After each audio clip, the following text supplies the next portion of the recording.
The Pacers' backs are against the wall. No NBA team has ever dug themselves out of an 0-3 hole. And that's exactly the kind of message head coach Frank Vogel is using to inspire his team. How much fun has this locker room and this team been the past couple of games with Vogel in charge? You are 7-1. Yeah, it's fun when you're winning. JJ, the consensus around the locker room is that this team is not ready to give up. There's still another home game to be played, even though, now it's win or the season's over. Joined with Mike Dunleavy, getting your first playoff action yesterday in your long NBA career. No points, but how was it personally for you? Oh, it was a tough day. Joined by Darren Collison, a point guard battle tonight for sure. You had 17 points, Derrick Rose 39. How hard was it to guard that guy? He's tough. He's the reason why he's the MVP. What about the final couple minutes of the game? Obviously, the shots weren't dropping. You guys led by 12 points at one point in this game.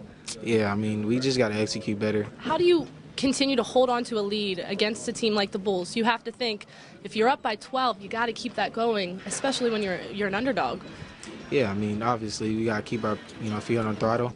Do you think you guys shocked a few people?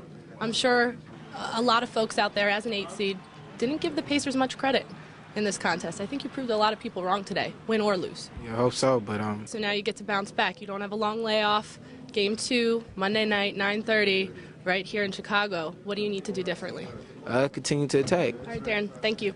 Back to you. Wide receiver Blair White, 7 receptions tonight for 132 yards. But Jeremiah, as you mentioned, the star of the game, Brandon James, who accounted for 20 points, 3 touchdowns, and a 2-point conversion.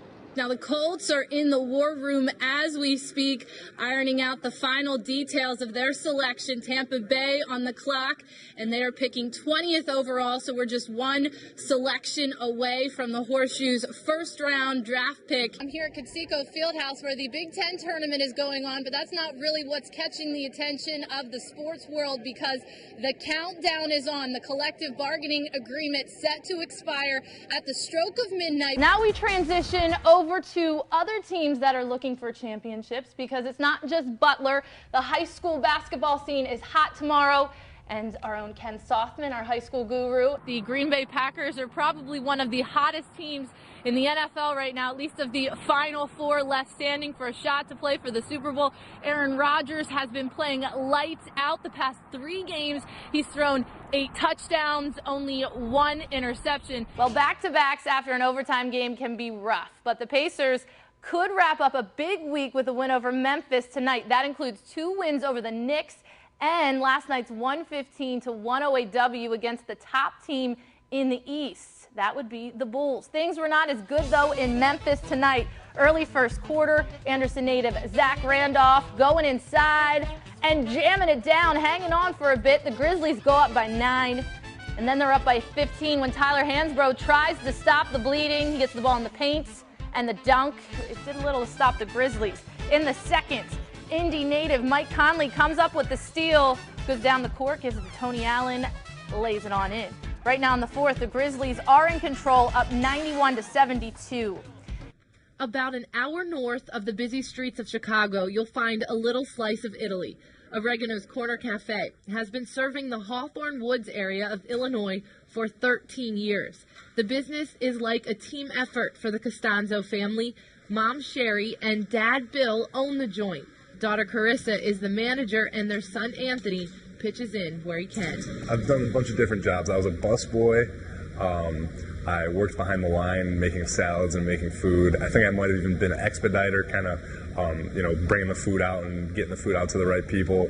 And now I just take deliveries. When it's a family thing, and he never wanted to see me stressing, or he always just wanted to help me, so I wouldn't be stressing and things because I had the 4 kids and then the business and whatever he could do to help so I wouldn't stress out is how he pitched in. At 6'7" and 310 pounds, Anthony Costanzo isn't your typical delivery boy. People usually are just like, oh my goodness, they just look up at me like, how tall are you? I get, how tall are you is probably the question that I hear all the time. I actually hear, are you a basketball player? I hear that more than anything. So it's pretty funny, it's always a conversation piece. While I'm bringing the food in, I get to talk to the people a little bit and they're always curious. Costanzo's size helps with lifting heavy trays of lasagna, and with holding off blitzing linebackers. He spent 4 years as the left tackle for Boston College, where his 54 career starts are a school record. The family restaurant is also where Anthony Costanzo saw his NFL dreams come true. He got the invite to attend the NFL draft in New York City, but turned it down so he could share the moment with his family and friends here at Oregano's Corner Cafe. I took kind of a different route to get to the NFL than a lot of guys. I wasn't highly recruited out of high school. I kind of had to overcome a lot of adversity, so a lot of people helped me along the way, and I wanted all those people to be with me, to share in the moment with me. The celebration was warranted. Costanzo selected in the first round by the Colts. He's expected to start right away at the left tackle position. I don't think anyone has higher expectations for me than I do, so I'm always going to hold myself to a higher standard. I'm going to demand perfection of myself. So, if my guy even gets a finger on Peyton Manning, it just grazes by him, I'm going to be upset with myself. To see him reach his goal, I can die a happy woman. I mean, it's been phenomenal. It'll be unbelievable. It will be. With the lockout in place, Anthony doesn't have a contract yet, so he hasn't made the move to Indianapolis. Who knows, though, the restaurant could come with him when that deal is inked. The Costanzos are considering opening up another Oregano's Corner Cafe in the Circle City. In Hawthorne Woods, Illinois, Brittany Diehl, Fox 59 Sports. Hello there, Jeremiah. Gordon Hayward entered the game in the first quarter with 1:27 remaining on the clock and immediately got a standing ovation. And why not? The hometown guy is still well-loved, well-received here in Indy. He grew up rooting for the Pacers, even won a state championship on this court back in 2008, so it couldn't be more fitting that his Utah Jazz beat his hometown team 95-84.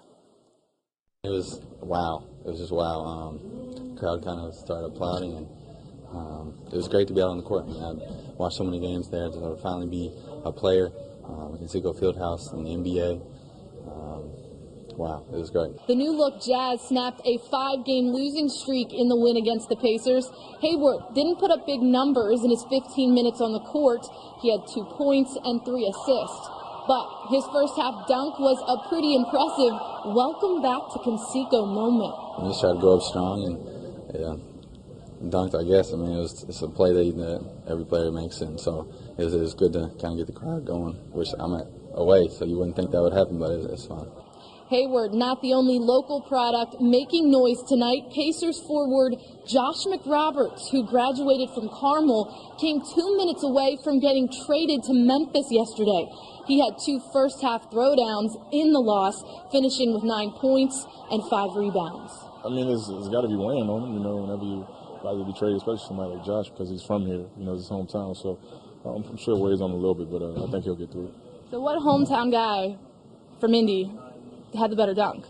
Josh? Josh, hands down, not even close. He played very hard. He didn't always play very well, but Josh always plays hard. As for Gordon Hayward, his trip down memory lane is over for another season. Tonight was Utah's only trip to Indianapolis this season. And with back-to-backs, the team bus has already left town bound for Detroit. Live at Conseco Fieldhouse, Brittany Diehl, Fox 59 Sports.